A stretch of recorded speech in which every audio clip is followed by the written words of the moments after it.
Some advice on this day before the election. Number one, pick a bedtime for yourself on Tuesday. Kids, you can tell your grown-ups that they need to have a bedtime on Tuesday, because the people who know things tell us that it might be days before we know the outcome of some of the races this week. So don't stay up until you know the results. That the world does not need your exhaustion. Number two, be really careful about the information you consume. That's probably true always, but there's going to be a lot of misinformation. And with the advent of really advanced and terrifying AI technologies, that will only increase. So just don't believe everything that comes across your news feed, your anything, the rumors that you pick up on the street. Take a breath, ask some questions. And take care of your body. Remember to eat and sleep and move. And make sure you have something on Wednesday or on Thursday to look forward to. Maybe a loose plan that you can cancel, but a plan to see a friend, a plan to take yourself to the movies or open a good book or have a great meal. Because we need those, always, but especially in this week when so many of us are just vibrating at a higher level of anxiety than we are accustomed to. So we can do this. We've done it before, and let's get through this together. So come, let us worship together.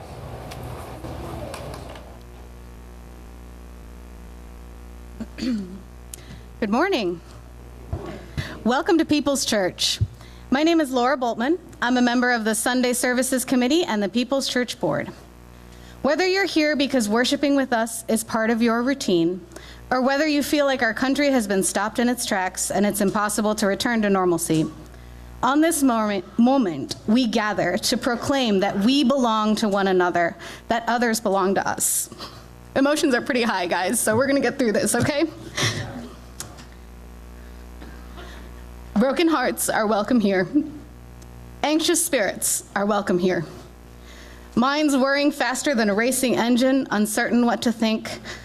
Stubborn egos that sometimes trip us up, cementing us to opinions. Fragile, shell-shocked souls. Yours, mine, everyone else's. We are welcome here.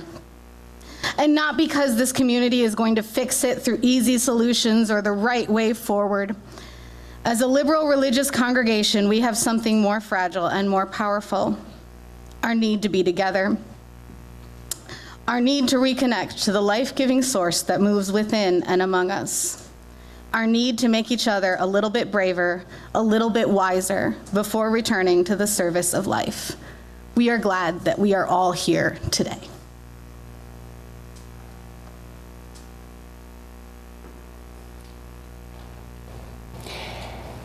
And a few announcements as we begin. Our jet pig, our creature here that reminds us of our Unitarian Universalist values of justice, equity, transformation, pluralism, interdependence, and generosity with love at the center. Our jet pig has a name. This is Bartlett, everybody.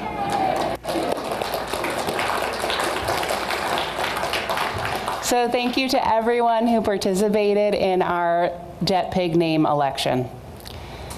And speaking of elections, Isaac, the congregation-based community organizing group we are part of, is hosting another Souls to the Polls event this afternoon, 1:30 to 2:30 at the Douglas Community Association. There's food and there's fellowship. I went last week. I should not have had lunch before I went. The food was really good. Everybody who lives in Kalamazoo County can vote early there, except for residents of Pavilion Township. You can also turn in absentee ballots there. And if you voted already or are not eligible to vote, you are still welcome to come to the party and get some food. Please don't bring any partisan items, because those are not allowed near polling places. Today is a day for specialty classes, which is a very big deal if you're an elementary school age person at People's Church. So our children in that age group will gather in room 9, which is right here, back here, the Buddha room, to then be divided up to make crafts and play badminton and do board games and make pasties. Today after church is our next Inquirer series. So at 12:30, we'll be gathering again in room 9, the Buddha room. That's a change from what was in your communications, for a tour of the building. So there's lunch and childcare And you're welcome, even if you didn't sign up in advance. And Gary Heckman, who knows more about this building, I think, than most of the people here, there's a few who probably know more, is going to be leading the tour, and you'll get to see all of the nooks and crannies and go up on the roof and probably learn more about the ventilation system than you ever have cared to learn, but it's a good time. So I encourage you to go, whether you're new or not. It's a good thing to do. On Wednesday evening, I have a few different events to offer you, depending on what your spirit calls for on that day after the election. The Out Front Faith Alliance is hosting a panel discussion where queer folks will talk about their faith journeys. Our own Diane Melvin is one of the people on that panel. So that's at 6 p.m., Kalamazoo College. The exact room number is in your email. It's Dewing Hall, room 103. Childcare and refreshments are available there. And on Wednesday afternoon and evening, we will be having a gathering here at church from 3 to 8 p.m. There'll be a chance to be together, play some games, do some crafts, and chat. Very unprogrammed, but sometimes it's very useful to be together. So if that's what you need, come for as much time as you want or as little time as you want. I will be there. And there's also an online gathering for Unitarian Universalists the night after the election. There's details about that and places to sign up in your weekly email. Next Sunday, during the service, we'll have a child dedication ritual. So this is our ritual for welcoming children into our community and dedicating ourselves to them and their families. If you'd like to participate or have questions, please reach out to me in the next few days. And here's Rochelle with some bazaar announcements.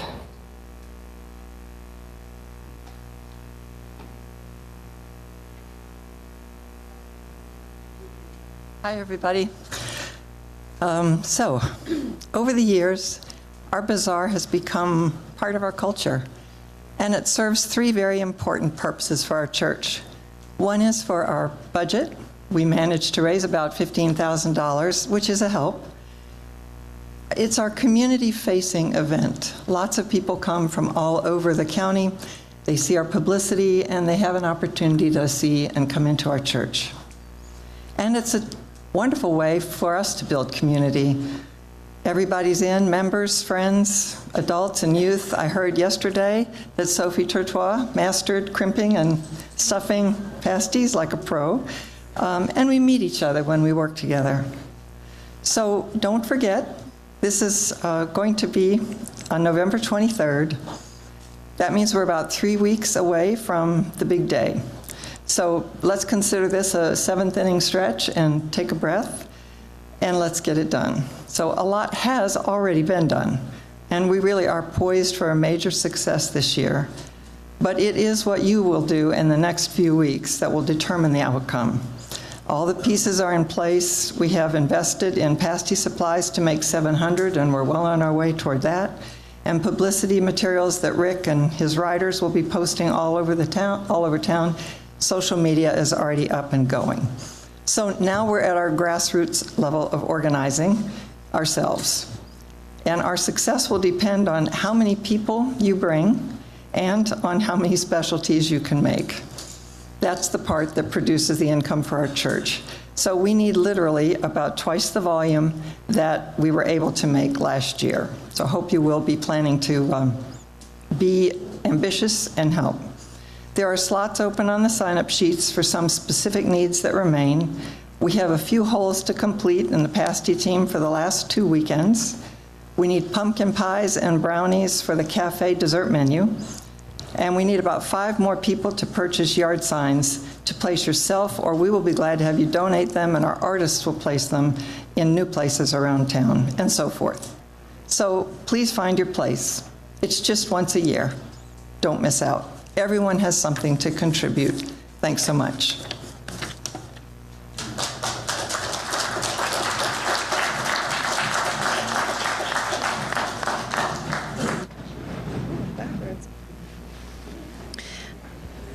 I invite you to rise and bow to your spirit to sing our opening song together.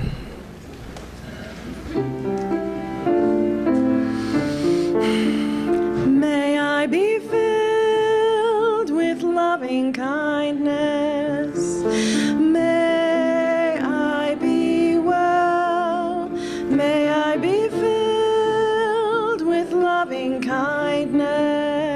May I be well. May I be peaceful and at ease.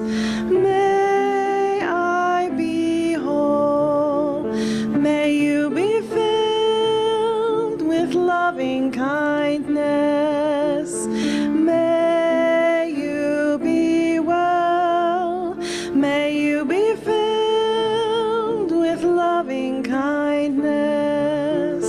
May you be well. May you be peaceful and at ease. May you be whole. May we be filled with loving kindness. May we be well. May we be filled with loving kindness. May we be well. May we be peaceful and at ease. May we be whole.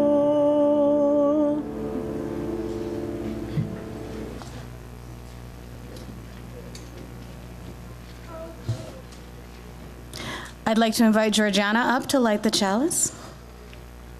If you are lighting a chalice at home, you are encouraged to type in the chat box, "A chalice is lit in your neighborhood or city or street." Our chalice lighting this morning is "We Are Called" by Derek Jackson.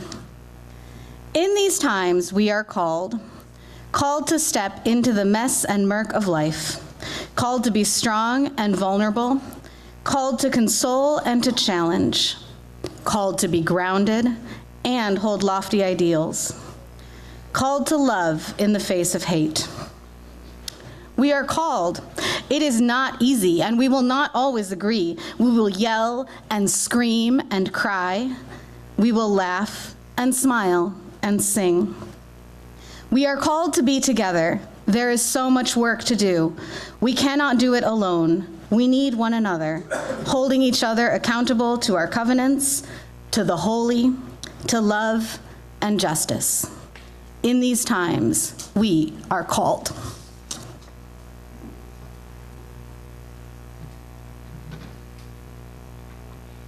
In addition to our chalice here at People's Church, we have chalice flames burning in the Westwood neighborhood and in Edmonds, Washington.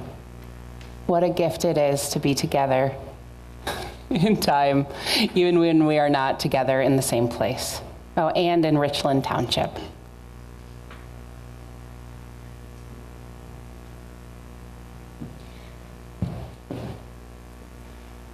People's Church is a community that cares for one another in good times and in hard times. One of the ways we do this is when we gather, we invite people who wish to share the joys, sorrows, and other milestones of their lives.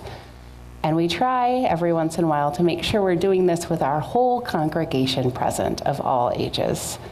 So if you have something you'd like to share with our gathered community today, if you're with us on Zoom, please type it in the chat box.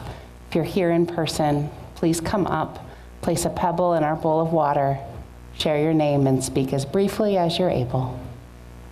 I'm going to place a few more stones in our bowl today for all of the joy and sorrow we hold quietly in our hearts today, the joy and sorrow in our wider community and our wider world. Sources of reason and radiance, sources of courage and compassion, keep watch with those who work or watch or weep this day. May the suffering be soothed. May the weary find rest. May the sick be tended. May the dying and those who love them find peace. May the joyous be shielded. May all of us know we are wrapped in a love that surrounds us always, a web that connects us to all that exists. And now we will sing a blessing on our children and our teachers here today as they go off to their classes.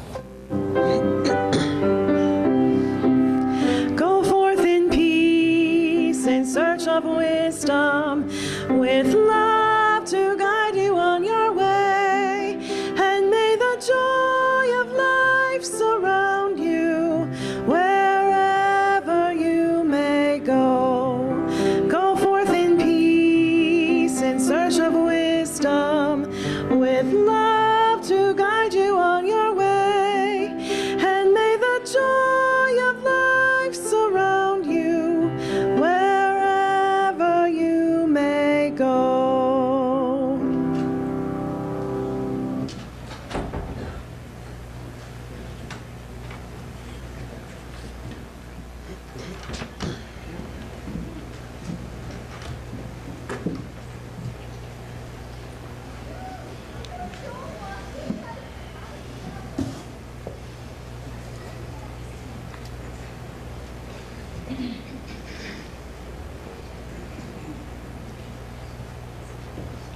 People's people are generous people. In so many ways, they share their talents with this congregation in ways that help us grow and inspire us. We have people who can sing, who lead us in song. We have people who can ring bells in rhythm in ways that create musical magic.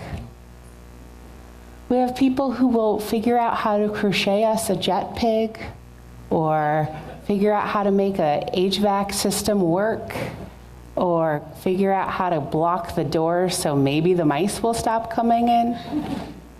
It takes all kinds. People who can stare at spreadsheets and make them make sense, or musical scores. There's room, and we need all of it. Thank you for all of the ways you are generous with your talent, your time, your money, and your trust with this congregation. The offering will now be received.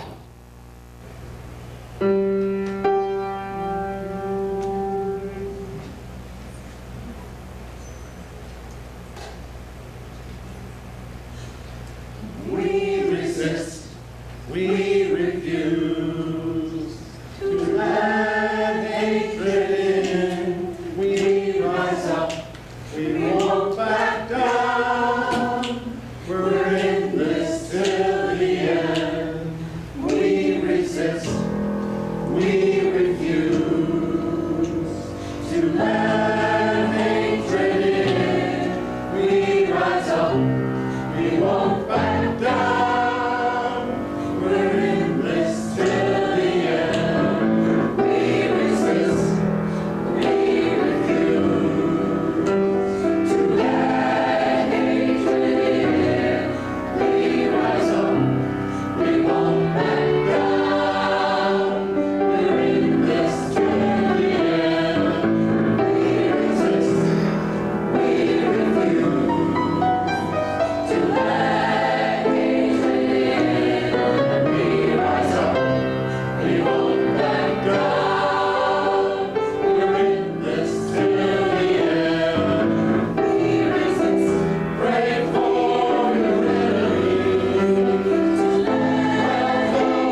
Please join me in giving thanks.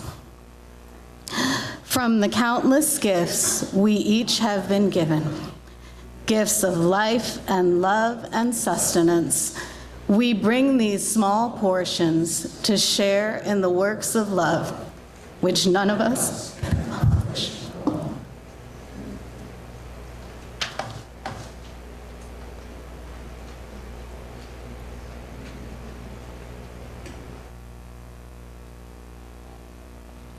Our words for meditation today come from Luke Stevens Royer, who was my co-worker at a UU church once upon a time, but is now the minister at the congregation in Rochester, Minnesota.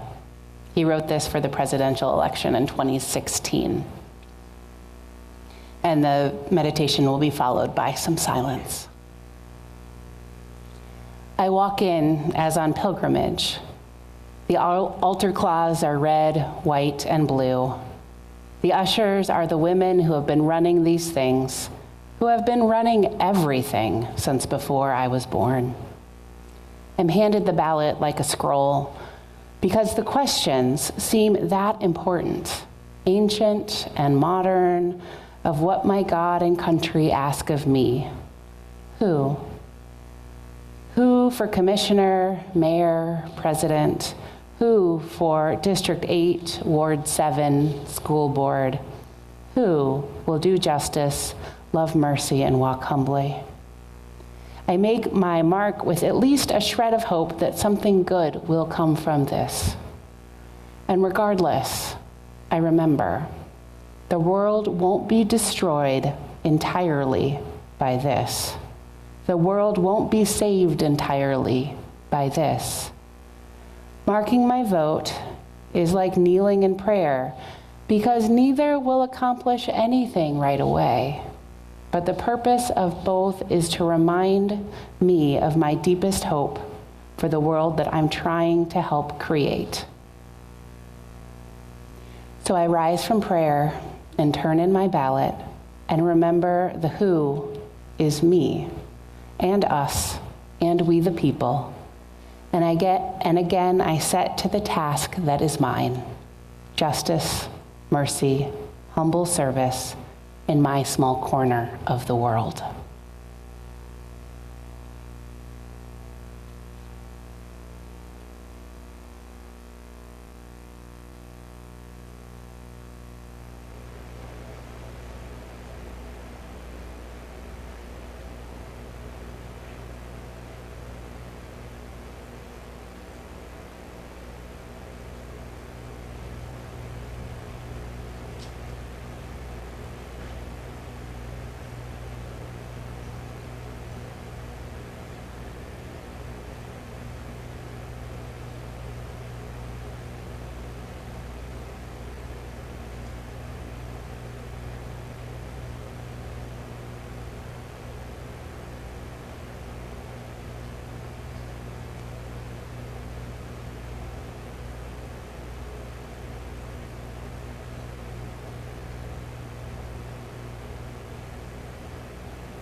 Our first reading today is by the Reverend Marco Bellatini.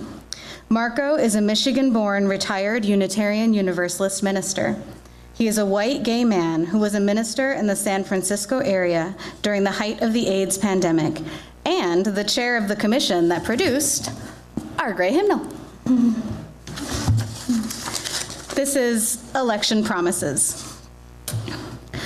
I hear the polls are going to be open on Tuesday, all day. Good. I certainly intend to go to them, and I certainly invite you to go to them and vote too. But today I say the polls are not just open on Tuesday, they are open every day, every hour, even here, even now. Right now, I'm going to vote for the robin's egg sky, the vanilla clouds, the purples spreading underneath the ginkgo tree. I am going to vote for tulips and redbuds. I am going to vote for love that does not have to run in someone else's circles in order to be love. I am going to vote the homeless into homes. I am going to vote the uneducated into classrooms that teach them the way they learn best, and not in the way that would be most convenient. I'm going to vote the sick into healing. I am going to vote the lost into belonging. I'm going to vote right now for the right to dream of a world where the world politics doesn't stop me in my tracks, where the word honor still has a few good meanings left. I'm going to vote right now for the power of free people to actually be free, no matter who they are, no matter who has abandoned them. I'm actually going to vote for love. I am going to vote for truthfulness as the norm and not the exception. I am going to vote for a world that doesn't vote for killing, control, and swagger. I'm going to vote for you. I'm going to vote for me. Right now, right here. Silently, but for real.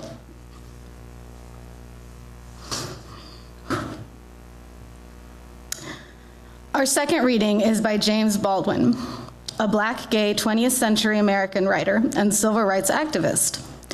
This passage is from an essay published in 1963. Fearful people can never grow up, which means they can never really become citizens, and we must not surrender this great country to those people. We must not allow their fear to control us. Indeed, we must not allow it to control them. Rather, we should attempt to release them from their panic, their unadmitted sorrow. We ought to try, by the example of our own lives, to prove that life is love and wonder, and that the nation is doomed, which penalizes those of its citizens who recognize and rejoice in this fact.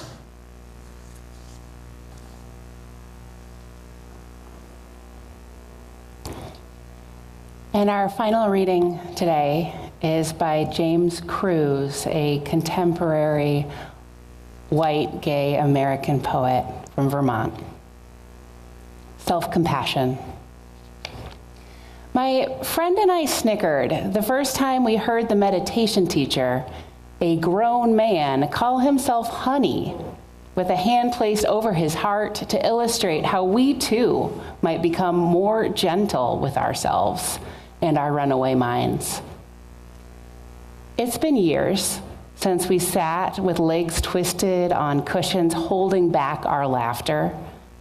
But today, I found myself crouched on the floor again, not meditating exactly, just agreeing to be still, saying honey to myself.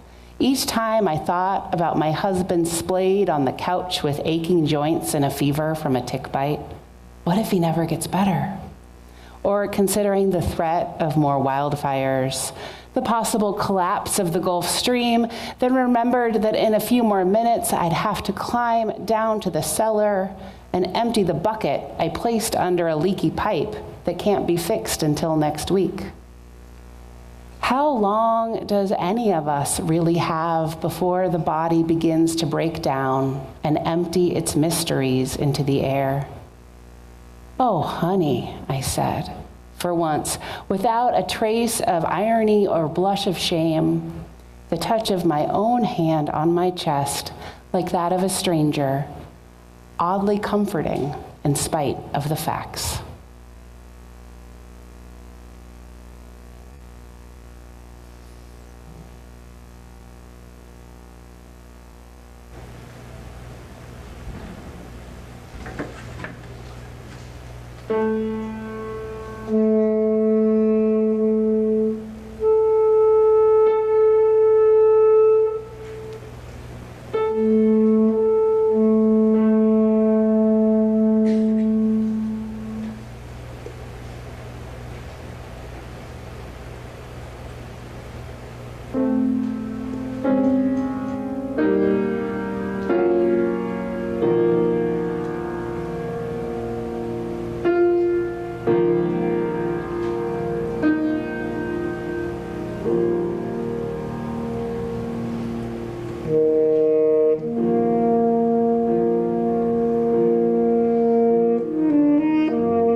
I don't want anyone to share more than they're comfortable with today, but let's start with a quick show of hands.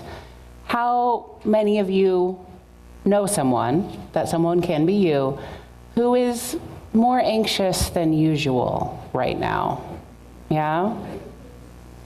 Okay, look, keep them up for a minute. Just look around and know that you're not alone in at least knowing someone who's a little more anxious than usual. Anxiety sits differently for different people. It can be trouble sleeping or anxious, stressful dreams. It can be loss of appetite or eating too much. It can be struggling to focus or hyperfixation. It is our body being tense on alert much more than is regular for us. And in this moment, the day before the election, being anxious is a pretty rational response to the circumstances, to the polls showing such uncertain outcomes. And so today, I'm reflecting on how we can care for ourselves in our world in this moment, how we can build a spiritual preparedness kit to help us through challenging times, whether that challenging time is the anxiety of this week or the losses that certainly come in life, the death, the diagnosis, the breaches of trust that come to our lives and leave us aching and hurt and bewildered. So a physical emergency kit includes things like water and flashlights and a radio and a first aid kit, and we're probably all supposed to have those in our homes and our cars and everywhere we go, so do that if you haven't yet.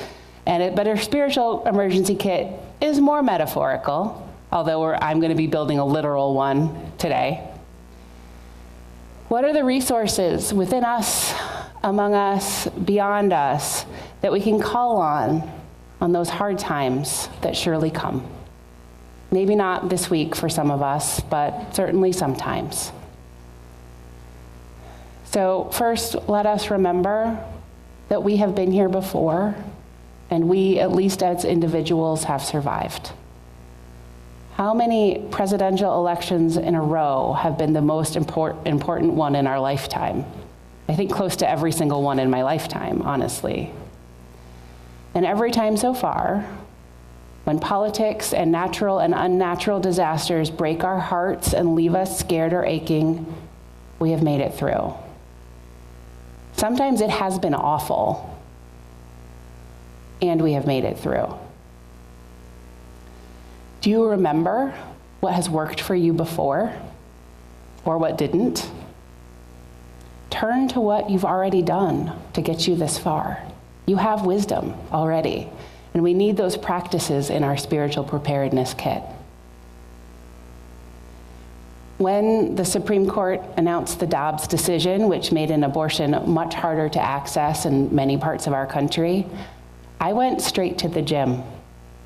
As a woman approaching the end of my reproductive years, I felt so much rage in my body. And I needed to move quickly, to sweat, to lift something heavy, to feel strength in this body that was suddenly more vulnerable. And after that, I gave money to 2 abortion funds. The YWCA Reproductive Health Fund here that funds all sorts of reproductive and gender-affirming care in our county, and the National Network of Abortion Funds that would help people all over the country. I texted my activist friends to check in on them and the dear ones I know who live in states where abortion was likely to be immediately harder to access. I also had a dance party with my family in my living room that night, and probably for several nights in a row to get through. So as I begin to build the spiritual preparedness kit, I'm adding my little keychain for the Y to get into the gym, and my wallet. Those are things that help me and help us weather the hard times.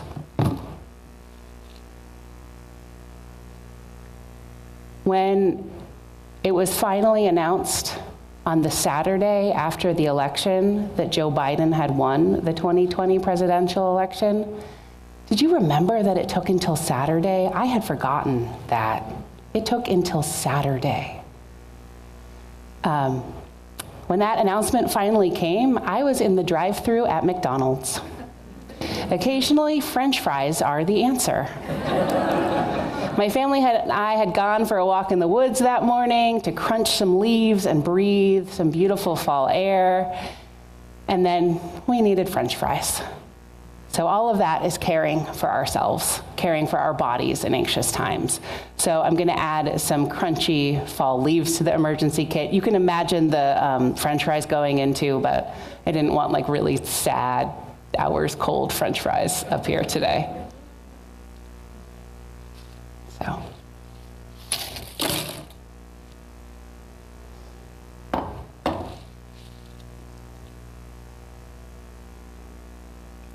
We have wisdom when we look to our own story of what has helped us get through.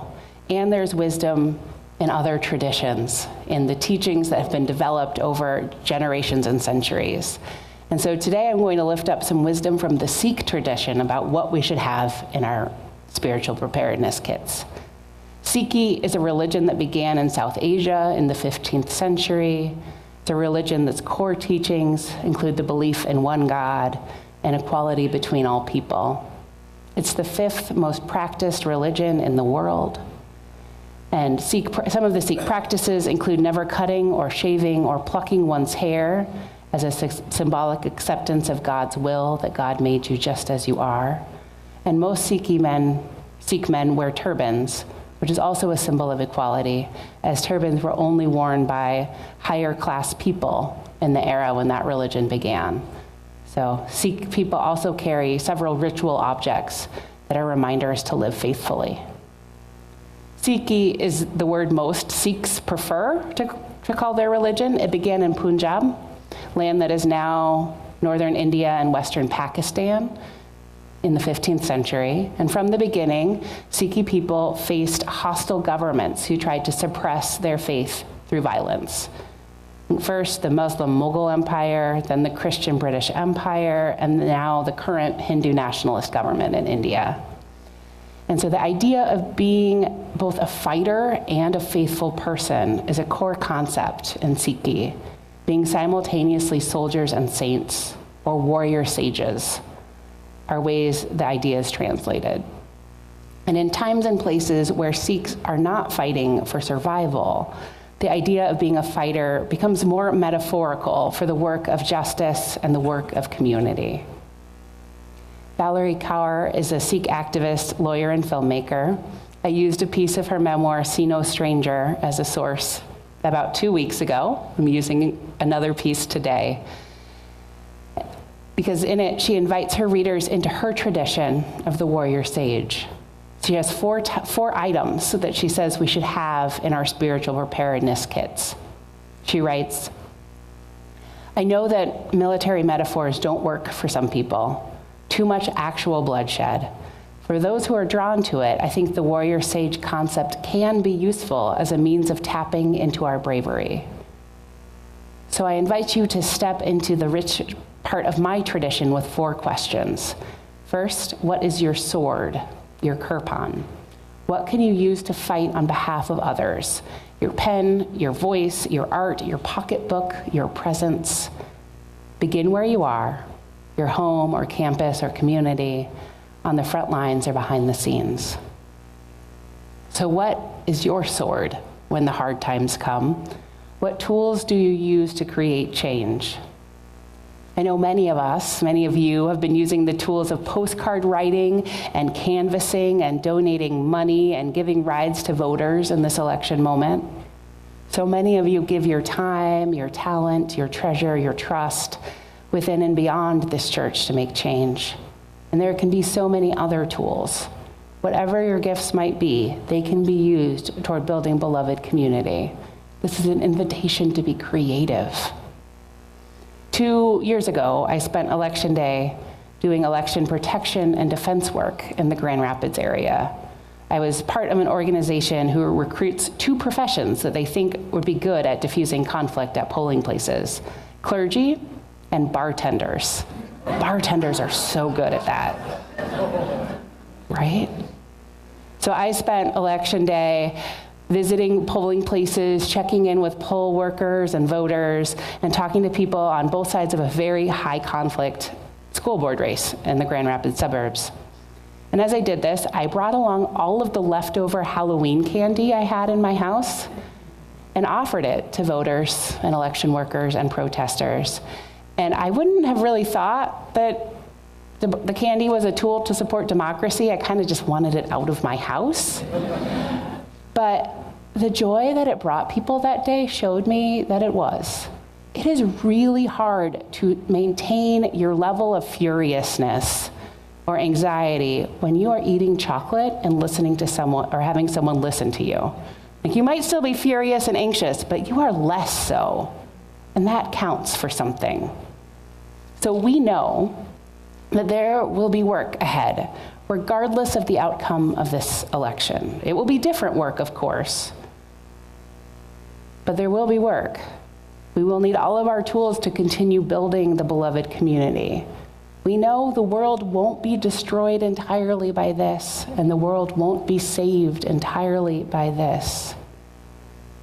So I'm putting some candy in my spiritual preparedness kit because I'm not quite sure how we'll need it, but we might need it, and a reminder to be creative in what I think of as my tools in this work, or our tools. Back to Valerie Kaur, she says, second, what is your shield, your doll? What can you use to protect yourself and others when the fight is dangerous? Your camera, legal counsel, a group of allies, public witness, your safety matters. In addition to protection like legal counsel and cameras, if we engage in direct action and civil disobedience, I hope we can also think of our shields as self-care and community care. Self-care is checking in with your body and seeing what it needs in that moment. It can vary. Maybe you need to unclench your jaw and relax your tongue from the roof of your mouth if you're holding it there tightly. Maybe you need to move or to sleep or go outside, or maybe you need French fries or whatever your personal French fry equivalent is. Maybe it's time to place your hand on your chest and address yourself as honey and listen to see what the answers are. Your body has wisdom. Listen to it. And part of our spiritual preparedness kit is caring for others and for our community. We show up with cards and calls and emails and meals and texts and visits. We offer support. We find time to be together. Having something to do with the day after the election, like I said before, is important. So make a plan, but keep it flexible. Maybe the coming to play board games and do crafts here at the church is part of that. And this advice is more election waiting time advice than general anxious or hard time advice, but I think it's important. We need to have things on hand that will help us feel something other than anxious, that will distract us even for a little while. So that's turning off the news, at least for a while. It will be there when you're ready for it again. It's always there. But for me, the things that help me are having a few favorite sitcoms I can put on or some queer romance novels, because it's so great to escape into a world of funny jokes and very low stakes and happily ever after. Like, that fits for me. I know other people, which I don't understand, love to feel scared as a release. So if you're a horror movie person, like, have those ready. Or maybe you really like a good cathartic cry, like, have that stuff, because maybe that's part of your Wednesday plan or your Tuesday plan. Have your resources ready. So I have a couple more things I'm putting in my preparedness kit. A jar of honey to remember to treat myself kindly. I've got a board game, or a card game, that my family likes to play, taco versus burrito.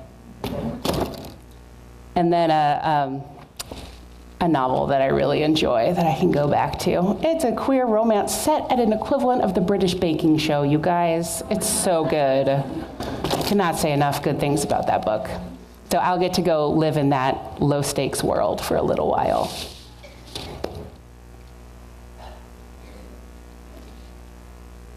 So back to these instructions from the Sikh tradition. Valerie Kaur writes, what is your instrument, your dilruba? In Sikh legend, Our ancestors designed the dilruba, a string instrument small enough for soldiers to carry on their backs into the battlefield, so they could lift their spirits in music, song, and poetry the morning before they faced the fire.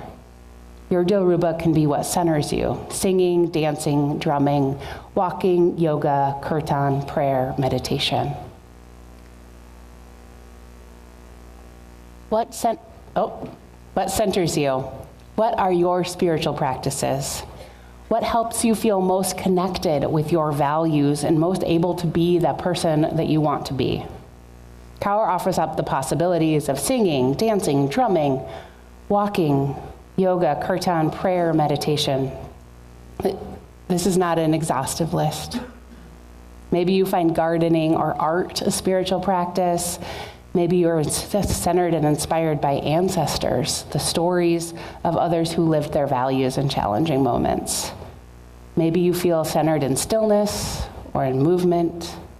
In a coming of age class I taught here last year, we had a robust discussion of how bowling can be a spiritual practice if you are doing it with a clarity of thought and a presence of mind. So maybe you go bowling this week. I don't know. And if an answer doesn't come directly to mind, this is a great time to begin something, to begin a practice. We did offer you up some songs today that are easy to hum to yourself in hopes that maybe you'll hum, May I be filled with loving kindness, or the song the choir sang, the lyric is on the back of your order of service, if you want that echoing in your brain this week.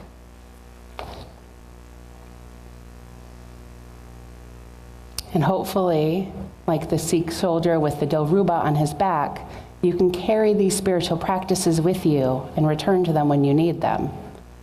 So things that I'm adding our gray hymnal, so I can have some of our songs and some of our different readings and things in the back, just close when I need them.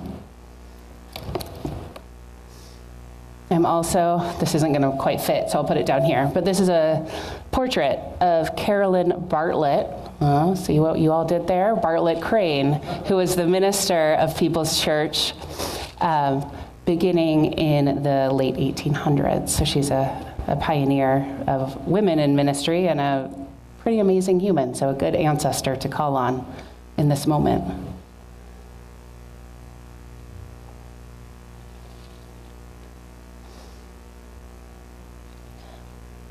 And back to see no stranger, just one more time.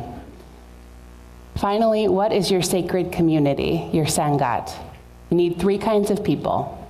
Someone who sees the best in you, someone who is willing to fight by your side, and someone who can fight for you when you need help. Bring them together and you've created a pocket of revolutionary love. So who is your sacred community? Whether you're with us on Zoom, here in person, or watching this sermon days or weeks later on YouTube, I hope People's Church, or perhaps a smaller circle within it, is one of your sacred communities. At our best, we call each other into lives of greater integrity and love. At our best, we are alongside one another as we strive to build beloved community. At our best, we support one another in good times and hard times. And I hope that People's Church is not your only community like this.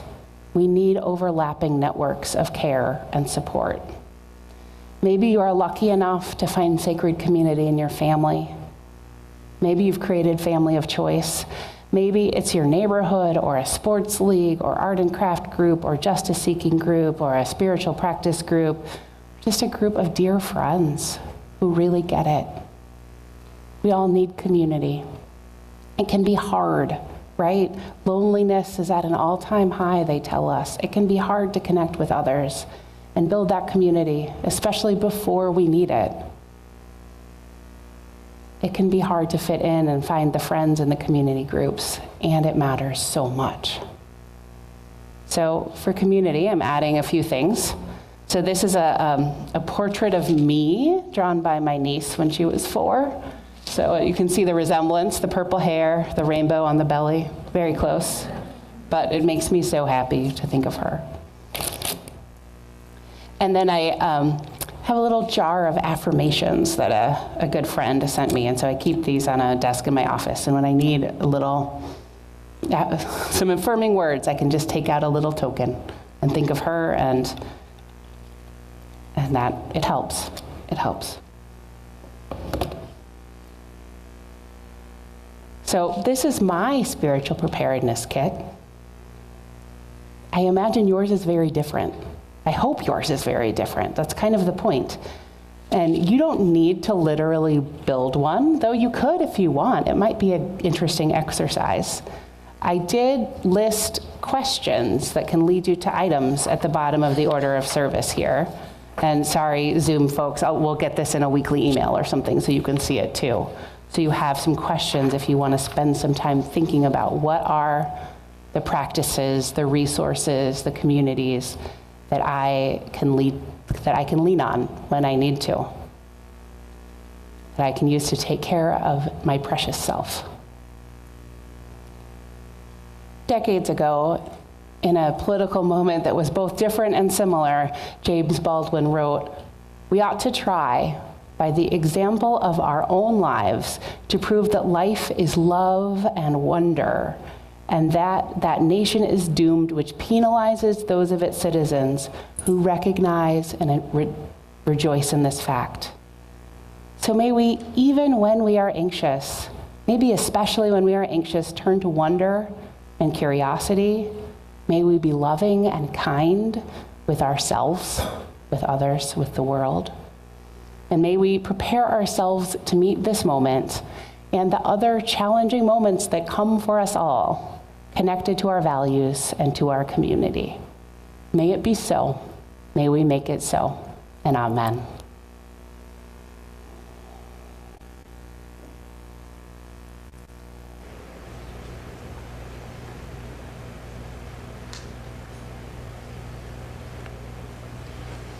All right, I invite you to rise and bow to your spirit one last time to sing our closing song together.